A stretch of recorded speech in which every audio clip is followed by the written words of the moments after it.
Assalamualaikum warahmatullahi wabarakatuh.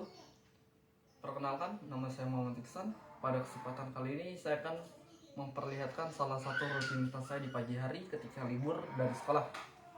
Biasa di pagi hari saya membaca buku yang membaca bukunya tidak dalam hati biasanya, melainkan dibicarakan agar salah satu tujuan saya menjadi seorang presenter tercapai.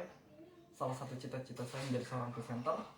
Dan salah satu tujuan untuk membaca buku dengan bersuara ini yaitu agar melatih artikulasi, intonasi, dan lain sebagainya. Kebetulan buku yang telah saya baca yang ingin saya lanjutkan yaitu Teknik dan Etik Profesi TV Presenter dari Anita Rahman. Buku ini sangat-sangat mencakup berbagai banyak informasi mengenai presenter, tentunya menjadi broadcaster, MC, dan masih banyak yang lainnya. Buku ini sangat-sangat masuk bagi teman-teman yang ingin menjadi berprofesi sebagai tadi yang telah saya sebutkan. Dan banyak sekali teknik-teknik public speaking, kode-kode dalam presenter.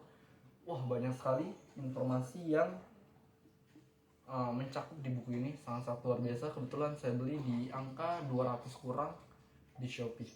Dan kita langsung aja lanjut membacakan. Kebetulan saya sudah sampai di halaman ke-118 mengenai contoh berbagai pengucapan bunyi yang tidak sempurna. Sampai awal tahun 70-an, banyak acara digelar secara live, dan setiap malam tertentu sebagai acara terakhir adalah pergelaran karawitan tradisional.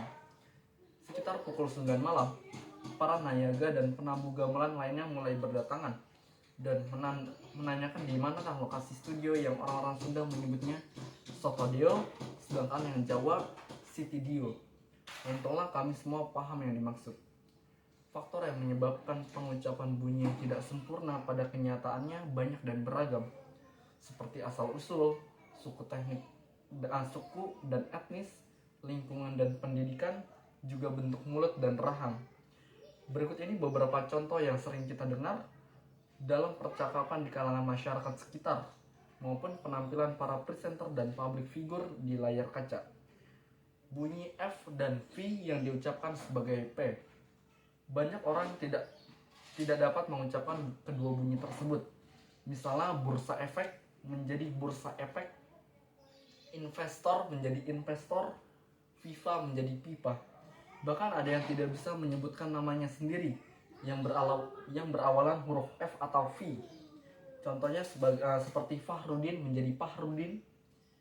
Dan contoh yang kedua yaitu P diucapkan sebagai F. Sebaliknya ada golongan masyarakat dan etnis tertentu yang terbiasa mengucapkan semua huruf P menjadi huruf F. Misalnya seperti pena menjadi vena, privat menjadi privat. Seperti kisah yang agak membingungkan berikut ini. Sudah berulang kali dosen memperingatkannya agar dalam waktu sebulan dia dapat memperbaiki pengucapannya. Sungguh mustahil mempelajari bahasa Prancis tapi tidak mampu mengucapkan bunyi F dan V. Memenuhi batas waktu ultimatum, dia akhirnya menyatakan dirinya sudah berhasil dan siap diuji. Maka beraksilah dia membaca sebaris kalimat dalam bahasa Indonesia. Tapi apa daya, semua pengucapan yang seharusnya berbunyi P menjadi bunyi F. Semuanya. Maka kata pena menjadi vena, pakai diucapkan sebagai fakai. Dengan putus asa, sang dosen mengurungkan tes berikutnya, yaitu membaca naskah bahasa Prancis, yang tentu saja mengharuskan dia mampu mengucapkan kedua bunyi itu tanpa saling mengelirukannya. Yang ketiga adalah bunyi F dan P yang saling bertukar tempat. Dalam rangka melakukan evaluasi dan memberikan solusi, sebagai asesor atas performa para news presenter di sebuah stasiun TV berita swasta, saya mengamati penampilan mereka di layar kaca dalam berbagai aspeknya, termasuk pengucapan bunyi dan pelafalan katanya. Tetapi news presenter yang satu ini membuat saya heran. Cara dia menatap kamera saat menyapa pemirsa memang bagus dan komunikatif, dan itulah yang pertama kali saya nyatakan sebagai pujian kepadanya. Namun pelafalan katanya membuat saya terhenyak. Kata Freeport dilafalkannya terbalik menjadi Freeport. Saat dia tampil di layar membaca naskah berita, saya menyimaknya dengan sabar. Saya berharap mudah-mudahan hanya sekali dua kali dia keliru, dan saya bisa menganggapnya cuma slip lidah atau slip of the tongue saja. Tapi ternyata sepanjang bacaannya dia mengucapkan prefer sebanyak 7 kali. Itu berarti dia memang tidak mampu mengucapkannya.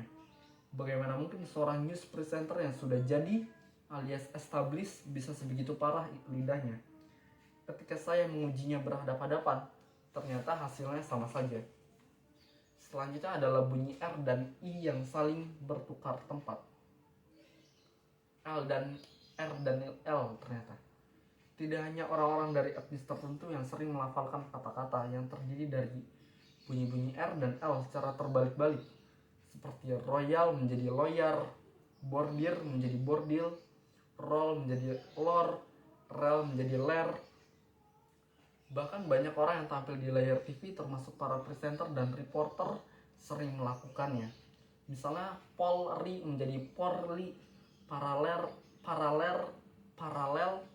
menjadi paralel, karir menjadi kalir, vulgar menjadi furgal, dan banyak lagi contoh lainnya.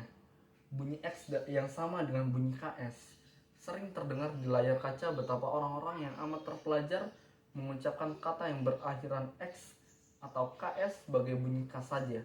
Misalnya kompleks menjadi komplek, Felix menjadi pelik, atau eksklusif menjadi eksklusif.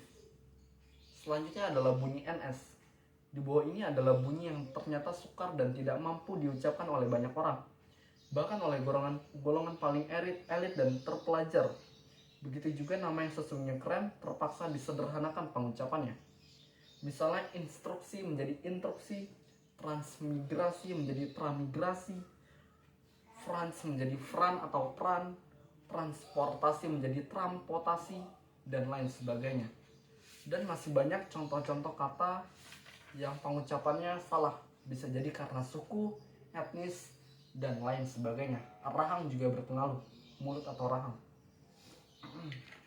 Oke, sekian pada episode pertama dari rutinitas saya di hari ke-1 membaca buku dari Anita Rahman, Teknik dan Etik Profesi TV Presenter. Semoga kedepannya bacaan saya semakin lebih baik lagi.